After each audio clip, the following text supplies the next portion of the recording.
I saw a TikTok of this girl today. Try to throw a screenshot of it on screen, but it was of a voice note that she sent to this guy. And in the voice note, she said something interesting. She said, "I'm giving you the space that you wanted." The thing a lot of people misinterpret when someone starts asking for space in a relationship, and I don't mean like after an argument or something like that, like a temporary space, but when your partner actually starts seeking like space, like they start wanting their own routines more, especially when they have excuses to disappear. Like, for example, they start going to the bathroom a lot more. They want to go out with their friends a lot more all of a sudden. They try to go exist in a world where you're separate from. Or if you notice, they'll start disappearing for hours. This is basically them laying down the first phase of cheating on you. I remember seeing this other TikTok. It was of like a viral couple. I don't know who they are or remember them. But the girl ended up cheating on the guy. And a clip went viral because in the clip she was talking about how she wanted more space for herself, how she wanted to do her own thing more, etc. And he was kind of standing there looking a little confused. But he went along with it. Because like I said, this is where they start laying down the foundation of wanting to cheat on you and wanting to explore outside of the relationship. They start to exploit trust in the relationship. This is where you see them making excuses to connect with family more. Like there's a million excuses why they're not going to be around anymore. And sometimes they do it gradually, and then you'll see them start to ramp it up as you kind of get used to their behavioral change, because it's not some rapid change overnight. Like it'll start as like, oh, I just want to go do my own thing for an hour or two, or oh, I'm just going to hang out with my friends for an hour or two, or oh, my mom, whatever, some sort of excuse. And you get used to them gradually going out a day or two a week, and you don't really think anything of it. And at this period, they may not even be cheating on you, but they're laying the foundation to do it. And then they gradually start to ramp it up, going out more times every week, disappearing randomly, making more and more excuses to disappear. Like at my job, I work night shift, for example. Me and my ex had the same sleep schedule. So I would go to bed at like, let's say 7 a.m., for example, and wake up at, let's say 4 p.m. And she would do the same. Out of nowhere, she started waking up early. Like she'd wake up at 11 or 12, talking about how she wanted to go out and spend time with her friends, mom, etc. And I'm like, well, I mean, you can do whatever you want with your life. I mean, I'm asleep regardless. It doesn't really matter to me what you want to do with your life. But it's those little gradual shifts that you kind of notice in retrospect. Because usually most people aren't seeking distance in a good way. It's almost always malicious. Because it's one thing to pick up new routines, new hobbies, new goals, to be more busy because of life. I remember something hilarious in retrospect. My ex had 2 phones. And again, these are things that you don't pay attention to until you get cheated on. So I had got her a brand new phone. But she told me that she still needed to use her old phone because a game that she played, which she had played this game for like a decade, it was like some dress up mobile game. She was like, yeah, it just doesn't work on the new phone. Like my account doesn't transfer over. It starts from scratch. And she told me how she messaged support and all these different things and it wouldn't transfer, which I don't even know if that story is real to this day. So my point is I would see her sometimes with 2 phones. Because she played this game all the time, I was like, yeah, I mean, it makes sense. I remember she tricked me a few times. But after I don't know how many times, it had to be a few times,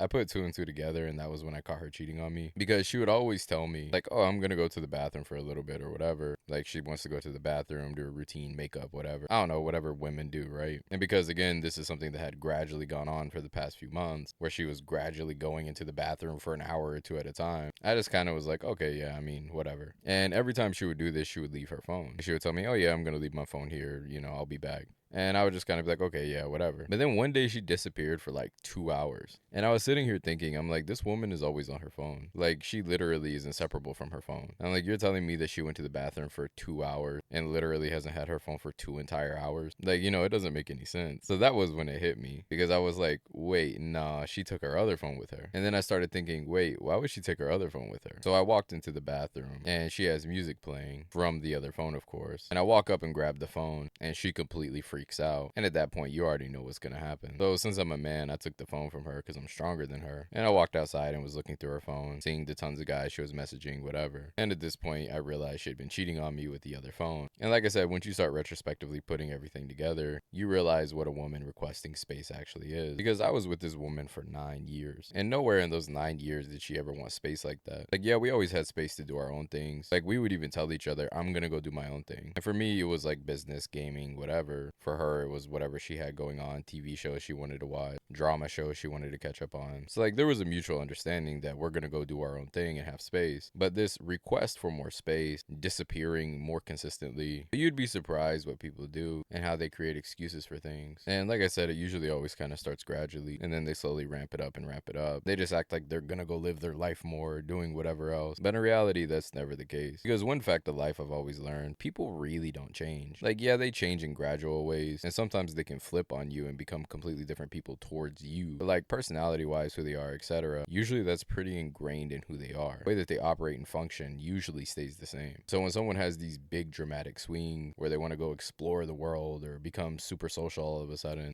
or they just kind of want to start separating your lives more, it's never a good sign for your relationship. And even if they're not cheating, which they probably are, it means that they're starting to detach their identity from your relationship. And when that happens, it's only a matter of time before your relationship declines. Because even before she cheated on me, there was probably like a 6-month span we just weren't spending as much time together. Like all of our routines, hobbies, etc., we just weren't doing them anymore. And I remember even bringing it up to her like, hey, we used to do all these different things. Like I said, it's like a gradual thing. Like for example, we used to eat together every night, and then she would make dinner for me but not for herself because she ate earlier, for example. Or like we would watch shows while we ate dinner and we no longer did that. Or before we would go to bed, we had certain routines, shows, things that we did together, and we stopped doing that. So even leading up to the cheating, before she actually even officially cheated on me, there was already some withdrawal in the relationship. And those are things I would notice and point out. But for her, it was just like, I just don't want to. I want to do my own thing, whatever. Like I said, it's gradual. And that's why people can kind of slowly consent to these things and almost be caught off guard. Because when it gradually happens over a month, 2 months, 3 months, 6 months, then you don't actually really catch the pattern, or you don't notice why it's happening. Because it's more gradual, you just don't pay as much attention to it. Can I say this applies to every single woman? No, not really. But if you were to ask me if that's 80-90% likely, especially given the relationships I've had after my ex, or just knowing human psychology in general, like, yeah, it's not a good sign for your relationship. Like I said, even if she's not cheating, it's still not a good sign for your relationship because there's withdrawal going on, and that's always going to kind of signal the end of something. But that's just my 2 cents. I'm out. Peace.